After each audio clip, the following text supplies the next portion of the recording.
KT Ramarao గారు. అధ్యక్ష, మేము 10 ఏళ్ళు అక్కడ కూర్చున్నాం అధ్యక్ష. 10 ఏళ్ళు ప్రభుత్వాన్ని నడిపాం. ఒక స్టేట్మెంట్ కానీ ఒక రెజల్యూషన్ కానీ ప్రవేశపెట్టినప్పుడు ముందుగా సాంప్రదాయం ఏంటంటే అధ్యక్ష, అసలు ప్రభుత్వం ఏం చెప్పదలుచుకున్నది, ఏ అంశం మీద చర్చ చేయదలుచుకున్నది, ముందు దాని ప్రతులు అందరికీ పంచాలి. అధ్యక్ష, కొద్దిగా హౌస్ని ఆర్డర్లు పెట్టండి అధ్యక్ష. నేను మీ మంచి కోసమే చెప్తున్నా, ప్రభుత్వం ఎట్లా చెప్తున్నా.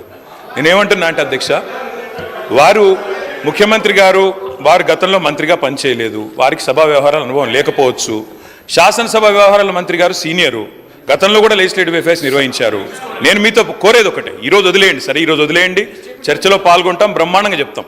కానీ రేపు ప్రజలకైనా ప్రజలకు కూడా తప్పుడు సంకేతాలు పోవద్దు అధ్యక్ష. మేము చెప్పేది ఏమంటే, ఇట్లాంటి ముఖ్యమైన అంశంలో నేను సిన్సియర్గా చెప్తా ఉన్నా, రేవంత్ రెడ్డి గారు సిన్సియర్గా చెప్తా ఉన్నా, శ్రీధర్ బాబు గారు, మా పార్టీ తరఫున మీరు ఈరోజు ఏదైతే ఇప్పుడు ఓపెనింగ్ స్టేట్మెంట్ మీరు ఇచ్చారో, మీరు లిఖితపూర్వకంగా ఇవ్వలేదు, వర్బల్గా ఇచ్చారు, we welcome it. 100% we stand by you, we support you. ఈ విషయంలో అనుమానం లేదు అధ్యక్ష. ముఖ్యమంత్రి గారు. సార్